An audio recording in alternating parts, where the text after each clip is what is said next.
पिछले वीडियो में हमने टेंसेस के बारे में इंट्रोडक्शन लिया था। हमने देखा था कि टेंसेस होते क्या हैं, और वैसे भी इंग्लिश ग्रामर में सबसे आसान टॉपिक टेंसेस ही हैं, क्योंकि इसमें 3 ही पार्ट हैं, पास्ट टेंस, प्रेजेंट टेंस और फ्यूचर टेंस, जो कि हम अपने डेली मतलब रोज़मर्रा की भाषा में, भले हिंदी में हम बोलते हैं, हम टेंसेस का यूज़ करते हैं, लेकिन इंग्लिश में इसको कैसे यूज़ करना है, इंग्लिश में इसके क्या रूल्स हैं, वो हम इस वीडियो में देखने जा रहे हैं।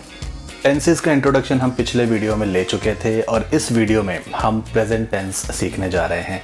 हमने सीखा था कि हर टेंस के 4 भाग होंगे, जैसे प्रेजेंट टेंस में simple present, present continuous, present perfect और प्रेजेंट परफेक्ट कॉन्टिन्यूस। तो ये 4 भाग टेंसेस के प्रेजेंट टेंस में क्या करते हैं, किस तरह से हम इसमें सेंटेंस बनाते हैं, वाक्य बनाते हैं, वो हम इस वीडियो में देखने जा रहे हैं। तो आइए इस वीडियो में सीखते हैं कि प्रेजेंट टेंस क्या होते हैं और उसमें स्टेटमेंट, सेंटेंस यानी वाक्य किस तरह से हम बना सकते हैं। आज के इस चैप्टर में हम बात करेंगे प्रेजेंट टेंस की, और इसकी शुरुआत हम करेंगे सिंपल प्रेजेंट से। हमने पिछले चैप्टर्स में देखा कि हर टेंस के 4 भाग हैं, जैसे प्रेजेंट टेंस में simple present, present continuous, present perfect और प्रेजेंट परफेक्ट कॉन्टिन्यूस हैं। सिंपल प्रेजेंट के बारे में अगर हम बात करें तो ये टेंस का वो हिस्सा होता है जिसमें क्रियाएं या वाक्य किसी भी क्रिया के बारे में बताते हैं जो कि रोज़मर्रा में शामिल होती है, या फिर ज़्यादातर वो क्रिया एक ही तरह से होती है। इसके हम कुछ उदाहरण देखते हैं। अंकल जो वियर्स ग्लासेस, अंकल जो चश्मा पहनते हैं। अंकल जो हमेशा एक ही तरीके से चश्मा पहनेंगे, लेकिन ये एक ऐसा वाक्य है जो कि बार बार हो रहा है। उसी तरह से the children go to school by bus, बच्चे बस से स्कूल जाते हैं। ये भी एक ऐसा वाक्य है जो बार बार हो रहा है, रिपीट हो रहा है। तो ज़्यादातर ऐसे वाक्य, ज़्यादातर ऐसी क्रियाएं जिसमें कोई आदत या कोई काम रिपीट होता है, वो सिंपल प्रेजेंट टेंस में आता है। अगर वो वर्तमान में हो रहा है, अगर वो प्रेजेंट में हो रहा है, तो उसे सिंपल प्रेजेंट टेंस में हम काउंट करते हैं। इसके कुछ और उदाहरण हम देखते हैं। मैरी एन्जॉयज सिंगिंग, मैरी को गाने में मज़ा आता है। काउज ईट ग्रास, गाय घास खाती है। टॉम कलेक्ट्स स्टैम्प्स, टॉम डाक टिकट एकत्र करता है, कलेक्ट करता है। We always wash our hands before meals, हम हमेशा भोजन से पहले हाथ धोते हैं। We eat 3 meals a day, हम दिन में 3 बार भोजन करते हैं। तो ये कुछ हमने स्टेटमेंट देखे, कुछ वाक्य देखे जिसमें कोई काम हो रहा है, कोई एक्टिविटी हो रही है, जैसे मैरी गाना गा रही है। लेकिन अगर हम इसको हिंदी में कन्वर्ट करके देखते हैं, ट्रांसलेट करके देखते हैं, हमारे पास सेंटेंस है मैरी एन्जॉयज सिंगिंग, जिसका हिंदी में है मैरी को गाने में मज़ा आता है। इसमें एक चीज़ ध्यान रखने वाली है, एक ध्यान देने वाली बात यह है कि जितने भी ऐसे वाक्य हैं जिनको हिंदी में जब हम ट्रांसलेट करते हैं, इंग्लिश के ऐसे वाक्य जिनको हम हिंदी में ट्रांसलेट करते हैं और उनके ऑब्जेक्ट की तरफ, उनके आखिर में आता है, देता है, करता है, घूमती है, पढ़ती है, करते हैं, जाते हैं, धोते हैं, इस तरह के शब्द आते हैं जिसके आखिर में ते लगता है, वो ज़्यादातर वाक्य, वो ज़्यादातर क्रियाएं सिंपल प्रेजेंट टेंस का ही हिस्सा होती हैं। कभी कभी हम सिंपल प्रेजेंट टेंस को ऐसी बातों के बारे में भी इस्तेमाल करते हैं, या ऐसे वाक्य भी सिंपल प्रेजेंट टेंस में हैं जिनसे हम फ्यूचर के किसी एक्शन के बारे में बात करते हैं। जैसे next week I go to summer camp, अगले हफ्ते मुझे समर कैंप जाना है। यहाँ पे एक ऐसी एक्टिविटी है जो अभी तक हुई नहीं है, जो आगे चल के होनी है, उसके बारे में हम बता रहे हैं सिंपल प्रेजेंट टेंस के थ्रू। कुछ और एग्जाम्पल हम देखते हैं। माई big brother leaves school eight 4 o'clock, मेरा बड़ा भाई 4 बजे स्कूल छोड़ देता है। तो अगर ये बात मैं सुबह के 8 बजे करूँगा, तब मेरा बड़ा भाई तो स्कूल गया ही नहीं है, लेकिन वो 4 बजे स्कूल छोड़ देता है। ऐसा रोज़ होता है और भविष्य में भी ऐसा ही होगा। तो मैं भविष्य की बात भी सिंपल प्रेजेंट टेंस के थ्रू बता रहा हूँ। कुछ और एग्जाम्पल देखते हैं। The new grammar book comes out in September, नई व्याकरण की किताब सितंबर में आती है। The plane lands at 5:30 PM, विमान शाम 5:30 बजे लैंड करता है। We move to our new house in a month. हम 1 महीने में अपने नए घर में चले जाते हैं। ये बात मैं किसी को बता रहा हूँ जो कि हुई नहीं है, लेकिन 1 महीने में कभी भी हो सकती है, यानी भविष्य, future tense. Simple present tense को समझने के लिए ज़्यादा कुछ रटने की या याद करने की ज़रूरत नहीं है। इसमें हमें कुछ चीज़ों का, कुछ रूल्स का ध्यान रखना है, जैसे आई, वी, यू, दे। ये 4 ऐसे सब्जेक्ट हैं, ये 4 ऐसे शब्द हैं जिनके साथ हम हमेशा वर्ब की पहली फॉर्म का इस्तेमाल करेंगे। जैसे आई गो टू शिमला, यहाँ पर गो फर्स्ट फॉर्म है। You like to read novels, यहाँ पे रीड फर्स्ट फॉर्म है। They take interest in the college activities, यहाँ पे टेक फर्स्ट फॉर्म है। तो आई, वी, यू, दे, ये हमें याद रखना है। हर टेंस में आई, वी, यू, दे के साथ ही हमें रूल्स बनाने हैं। तो सिंपल प्रेजेंट में आई, वी, यू, दे के साथ हमेशा फर्स्ट फॉर्म ऑफ वर्ब लगेगी। इसके अलावा सिंपल प्रेजेंट में ही, शी, इट, इसके साथ फर्स्ट फॉर्म प्लस उसके साथ हम एस और ई एस का इस्तेमाल करेंगे। तो जब मैं बोलूँगा ही गोज़ टू शिमला, तो यहाँ पर goes, go plus E S, he goes to Shimla during vacation. Hindi में बोले तो वह अब छुट्टियों में शिमला जाता है।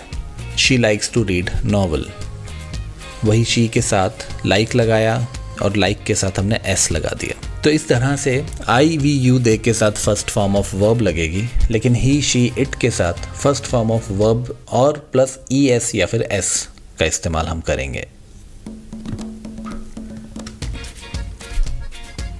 सिंपल प्रेजेंट टेंस में ही अगर कोई नेगेटिव सेंटेंस मुझे बनाना है, जैसे मैं छुट्टियों में शिमला नहीं जाता, तो हम कुछ भी नहीं करेंगे। हमारा एक रूल है जिसमें हम आई, वी, यू, दे के साथ फर्स्ट फॉर्म ऑफ वर्ब लगाते हैं, उससे पहले हम डू नॉट लगा देंगे। तो आई, वी, यू, दे के साथ जब भी हमें कोई नेगेटिव सेंटेंस बनाना है तो हम उसमें डू नॉट के साथ फर्स्ट फॉर्म ऑफ वर्ब लगा देंगे। जैसे I do not go to Shimla during vacation, तो गो यहाँ पे फर्स्ट फॉर्म ऑफ वर्ब है और डू नॉट हमने लगा दिया। They do not take interest in the college activities. वहीं जब हम ही, शी और इट की बात करते हैं तो वहाँ हम फर्स्ट फॉर्म ऑफ वर्ब से पहले डज नॉट का इस्तेमाल करेंगे। He does not like to read novels. उसी तरह से अगर मुझे कोई क्वेश्चन पूछना है, अगर मुझे कोई इंटेरोगेटिव, जब भी हम क्वेश्चंस से संबंधित स्टेटमेंट या सेंटेंस की बात करते हैं तो हम उन सेंटेंसेस को इंटेरोगेटिव सेंटेंस कहते हैं। तो अगर मुझे सिंपल प्रेजेंट में किसी से कोई क्वेश्चन पूछना है तो मैं कैसे पूछूंगा? जैसे do you like to read novels, यहाँ पर हमने सिर्फ डू को सब्जेक्ट से पहले लगा दिया। Do plus subject plus first form of verb. तो do you like to read novels, तो do plus subject you, first form like, और टू रीड नॉवेल्स तो हमारे पास ऑब्जेक्ट है ही। उसी तरह से do they take interest in the college activities, यहाँ पे भी रूल वही है। आई, वी, यू, दे के साथ ही हमें इस रूल को बनाना है। ही, शी और इट की बात करें, does he go to Shimla in vacation. He, she, it third person, जहाँ पे हम उनके बारे में नहीं जानते। आई, वी, यू, दे, जहाँ आई का मतलब मैं अपनी बात कर रहा हूँ। वी, अगर मेरे साथ कोई और है मैं उसकी बात कर रहा हूँ। यू, मैं किसी और की बात कर रहा हूँ लेकिन वो मेरे सामने है, मैं उसे जानता हूँ। या फिर दे, मैं किसी और ग्रुप के बारे में बात कर रहा हूँ। उसी तरह से ही, शी और इट जो कि थर्ड पर्सन है, जिनके बारे में मुझे कुछ नहीं पता। इट का इस्तेमाल हम हमेशा चीज़ों के साथ करते हैं। तो अगर मैं ही, शी और इट की बात करूँ तो इसमें डू की जगह सब्जेक्ट से पहले हम डज का इस्तेमाल करेंगे। एक एग्जाम्पल देखते हैं। Does he go to Shimla in vacation. Does your friend visit you often. लेकिन क्वेश्चन सिर्फ डज और डू से ही नहीं बनते, हमारे पास और भी दूसरे शब्द हैं जिनको शुरुआत में लगा के हम क्वेश्चंस बनाते हैं। जैसे व्हाट, व्हेन, हाउ। इसके भी एग्जाम्पल हमने लिखे हैं। What do you like to read? When does she usually go to bed? How many books do you need? तो यहाँ पर हमने क्वेश्चन वर्ड पहले लगाया है, डू या डज का इस्तेमाल हमने उसके बाद किया है। ये ध्यान देने वाली बात है कि डू या डज का इस्तेमाल हम आई, वी, यू, दे और ही, शी और इट के अकॉर्डिंग करेंगे। उसके बाद हम सब्जेक्ट लगाएंगे और उसके बाद वर्ब।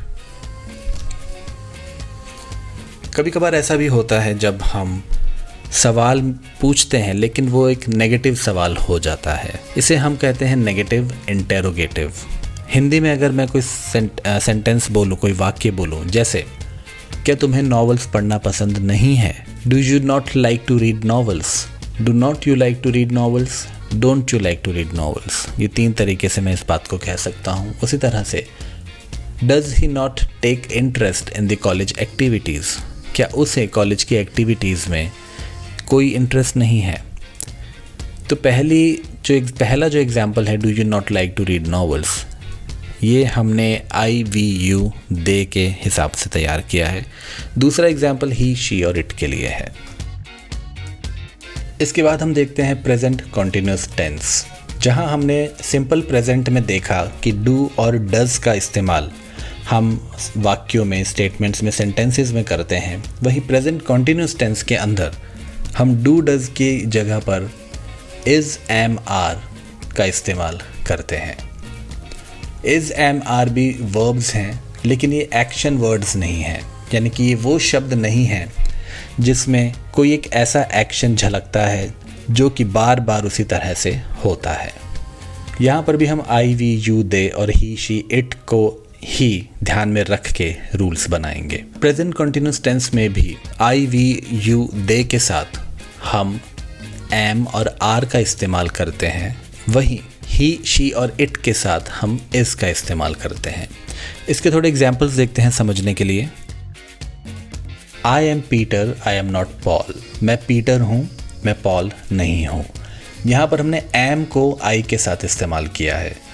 प्रेजेंट कॉन्टिन्यूस टेंस में हम इज़, एम और आर का इस्तेमाल करते हैं आई, वी, यू, दे और ही, शी, इट के साथ। तो यहाँ हमने एम का इस्तेमाल आई के साथ किया है। दूसरा एग्जाम्पल देखते हैं। She is Miss Lee, she is a teacher. वह मिस ली है, वह एक शिक्षक है।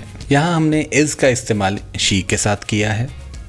ही इज़ माई फादर, वह मेरे पिताजी हैं। ही इज़ ए डॉक्टर, वह एक डॉक्टर हैं। He is not a lawyer, वह वकील नहीं है। We are in the same class but we are not on the same team. They are good friends, they are not enemies. वे अच्छे मित्र हैं, वे दुश्मन नहीं हैं। यहाँ एक बात ध्यान देने वाली ये है कि इन सभी एग्जाम्पल में इज़, एम, आर का इस्तेमाल किसी के बारे में बताने के लिए किया जा रहा है। एक बार और रिवाइज करते हैं।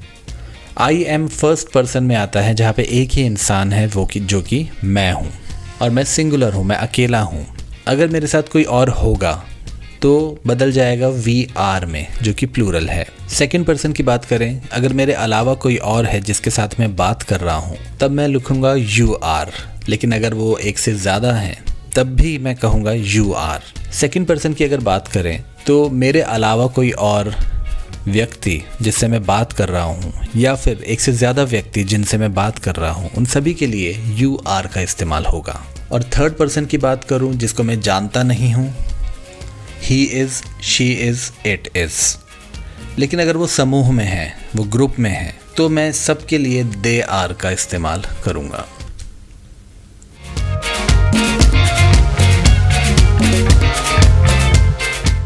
I am, you are, he is, इनको हम शॉर्ट फॉर्म में भी इस्तेमाल करते हैं। जैसे आई एम को हम I am, you are, you're, he is, he's, she is, she's, it is its, I am not, aren't, is not, isn't, are not, aren't।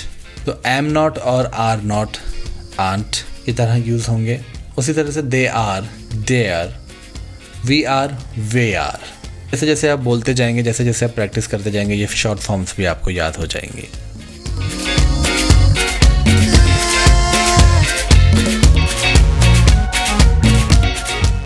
Is और आर के बारे में थोड़ा सा और जानते हैं। इज़ को हमेशा हम सिंगुलर नाउन्स के साथ यूज़ करते हैं और आर को हम प्लूरल नाउन्स के साथ यूज़ करते हैं। एक एग्जाम्पल देखते हैं। The camel is a desert animal. तो यहाँ पे हम सिर्फ कैमल की बात कर रहे हैं, लेकिन अगर हम एक से ज़्यादा चीज़ों की या व्यक्तियों की बात करते हैं तो हम आर का इस्तेमाल करते हैं। जैसे लैम्स आर बेबी शीप। एक से ज़्यादा। उसी तरह से vegetables and fruits are healthy foods, एक से ज़्यादा सब्जियाँ और एक से ज़्यादा फल। कुछ और इसके एग्जाम्पल देखते हैं। Kenneth is a lawyer, Kenneth एक वकील है, सिर्फ एक केनेथ की बात हो रही है। Rex is a clever dog, एक कुत्ते की बात हो रही है। A duck is a kind of bird, एक बतख की बात हो रही है। जब हम आर की बात करें, these questions are too difficult, एक से ज़्यादा क्वेश्चंस की बात हो रही है, ये प्रश्न बहुत कठिन है। Those people are very busy, वे लोग बहुत व्यस्त हैं, एक से ज़्यादा लोग की बात हो रही है। जब भी हम किसी व्यक्ति या वस्तु की तरफ उंगली करके बात करते हैं या किसी को पॉइंट आउट करके बात करते हैं तो हम देयर का इस्तेमाल करते हैं। जैसे there is a castle on the hill, यहाँ मैं उस महल की बात कर रहा हूँ, उस किले की बात कर रहा हूँ जो कि पहाड़ी पर है और वो मुझे दिखाई दे रहा है। उसी तरह से there are some clouds in the sky, आसमान में कुछ बादल हैं जो कि मुझे दिखाई दे रहे हैं। कुछ और एग्जाम्पल देखते हैं। There is a fence around the school. There are a lot of books in the library. There are 2 guards at the gate. Is there any food in the fridge? लेकिन अगर मैं इसको नॉर्मल सेंटेंस की तरह बोलूँ तो मैं कहूँगा there is food in the fridge. How much rice is there? There are few sharks in the bay. तो ये कुछ एग्जाम्पल्स हैं there के साथ।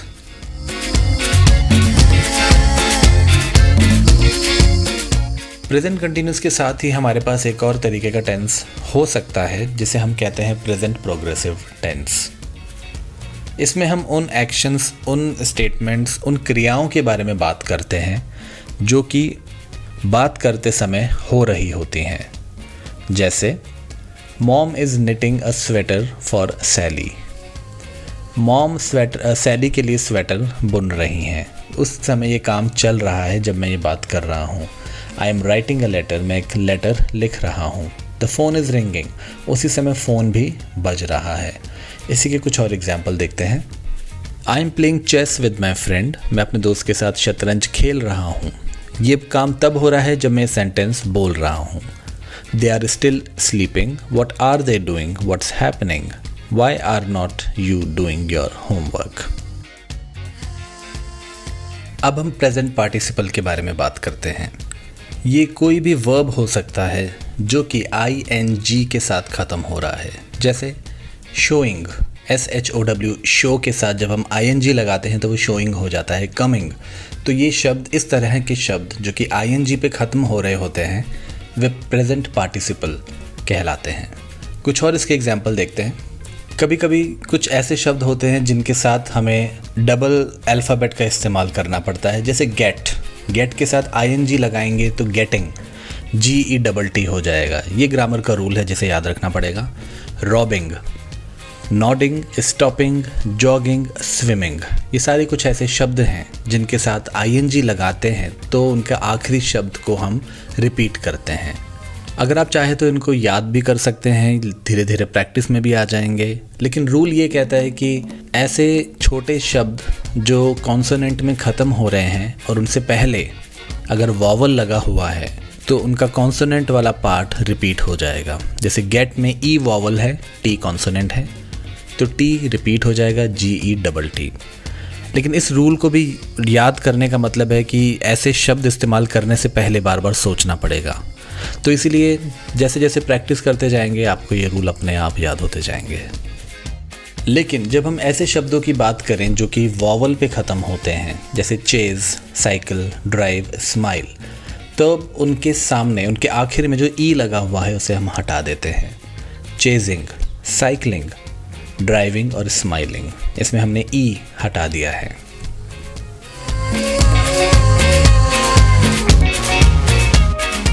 प्रेजेंट प्रोग्रेसिव टेंस के कुछ और उदाहरण हम देखते हैं जिसमें हम प्रेजेंट प्रोग्रेसिव टेंस के वाक्यों को भविष्य में जो होने वाला है उसके बारे में भी इस्तेमाल कर सकते हैं। जैसे we are having a barbecue later this evening, we are going camping tomorrow, हम कल कैंपिंग करने जा रहे हैं। तो जो हम कल जा रहे हैं आने वाले कल पे, तो ये फ्यूचर की बात हुई। कुछ और एग्जाम्पल देखते हैं। I am starting piano lessons soon, all our friends are coming, I am visiting Joe next week, what are we eating for dinner. तो हम ये देख चुके हैं कि किस तरह से हमें वेयर वॉट का इस्तेमाल करना है आई वी यू दे के साथ, कब हमें आर एम और इस का इस्तेमाल करना है। गोइंग बहुत जगह यूज़ हुआ है जहाँ पे गो प्लस ING का इस्तेमाल है। वैसे ही ईटिंग, वैसे ही कमिंग, स्टार्टिंग, टेकिंग। तो ये सभी शब्द जिसमें ING लगा हुआ है ये प्रेजेंट प्रोग्रेसिव टेंस में आ रहे हैं, जिसमें कोई ना कोई एक्टिविटी पहले से चली आ रही है या उसी टाइम हो रही है, या फिर वो उस समय भी हो रही है और वो आने वाले समय में भी होगी। जैसे हम कल कैंपिंग करने जा रहे हैं, जो कि फ्यूचर के बारे में बताती है। इसके बाद हम बात करेंगे प्रेजेंट परफेक्ट टेंस की, जिसमें हम हैव और हैज़ का इस्तेमाल करते हैं। जब भी हम हैव या हैज़ का इस्तेमाल करते हैं तो इसे हम दो तरीक़ों से इस्तेमाल करते हैं, जिसमें पहला है कि हमारे पास किसी चीज़ को रखने का अधिकार है, और दूसरा किसी क्रिया से संबंधित है कि हम वह काम कर चुके हैं। इसके कुछ एग्जाम्पल्स देखते हैं। पीटर हैज़ अ सोर नी, पीटर का घुटना सूजा हुआ है। मंकीज हैव लॉन्ग टेल्स, बंदरों के पास लंबी पूंछ है। We have breakfast at 7 o'clock AM, हम सुबह 7 बजे अपना नाश्ता कर चुके हैं। तो इन उदाहरणों से हमें पता चलता है कि हम हैव और हैज़ का इस्तेमाल दो तरीके से कर सकते हैं। पहला, जिसमें हम किसी चीज़ का पोजीशन, किसी चीज़ का अधिकार बताते हैं कि वह हमारे पास है, हमारी है। दूसरा, कि हम किसी काम को कर चुके हैं। इसके कुछ और एग्जाम्पल्स देखते हैं। He has a lot of stamps. She has long hair. Our house has large windows. I have a younger brother. We have art lessons on Mondays. Dad has a cold. Jenny often has sandwiches for lunch. यहाँ पर भी हमारे पास I, we, you, they और he, she और it के नियम हैं, जहाँ पे हम he, she, it के साथ हमेशा has का इस्तेमाल करेंगे और I, we, you, they के साथ हमेशा have का इस्तेमाल करेंगे। I have और we have सिंगुलर और प्लूरल में है, जैसा कि पढ़ के ही पता चल रहा है। I मतलब मैं अकेला, we मतलब मेरे साथ कोई और। सेकंड पर्सन यानी सामने वाला अगर कोई हमारे पास खड़ा है, किसी से हम बात कर रहे हैं, चाहे वो सिंगल हो या फिर ग्रुप में हो, उसके साथ हमेशा you ही लगेगा, और अगर you है तो उसके साथ have, you have का इस्तेमाल हम करेंगे। थर्ड पर्सन में he has, she has, it has। लेकिन अगर वो एक से ज़्यादा हैं तो हमेशा उनके लिए they have का इस्तेमाल होगा। इसमें भी कुछ शॉर्ट फॉर्म्स हम यूज़ कर सकते हैं, जैसे I have की I've, you have की you have, he has की he's, she has की she's, it has की it's। तो ये कुछ शॉर्ट फॉर्म्स हैं जिनको हम हैव के साथ इस्तेमाल कर सकते हैं। तो जब हम प्रेजेंट परफेक्ट टेंस की बात करते हैं तो उसमें हम इसकी भी बात करते हैं कि क्या एक्टिविटी पास्ट में हो चुकी है जिसको कि हम अभी एक्सप्लेन कर रहे हैं। कुछ इसके एग्जाम्पल देखते हैं। It's been very wet today, Kim's cut her finger, Kim has cut her finger. I have just finished my shower, मैंने अभी अभी अपना स्नान समाप्त किया है। John has gone out, John बाहर चला गया है। इन सभी एग्जाम्पल में आप ध्यान दीजिए हैज़ के साथ थर्ड फॉर्म ऑफ वर्ब लग रहा है। Has lost, has gone, have moved. यहाँ moved, gone, lost third form है, तो हैज़ और हैव के साथ हमेशा हमें थर्ड फॉर्म ऑफ वर्ब ही इस्तेमाल करना है। इसके बाद जो हमारे पास एक और टाइप आता है उसे हम कहते हैं the present perfect continuous tense. ये कॉन्टिन्यूस और परफेक्ट के साथ मिलके बना हुआ है। तो अगर आपने कॉन्टिन्यूस और परफेक्ट को अच्छे से समझ लिया तो आपके लिए ये काइंड जो है, ये जो टाइप है, इसको समझने में ज़्यादा दिक्कत नहीं होगी। ये दोनों का मिला जुला टेंस है।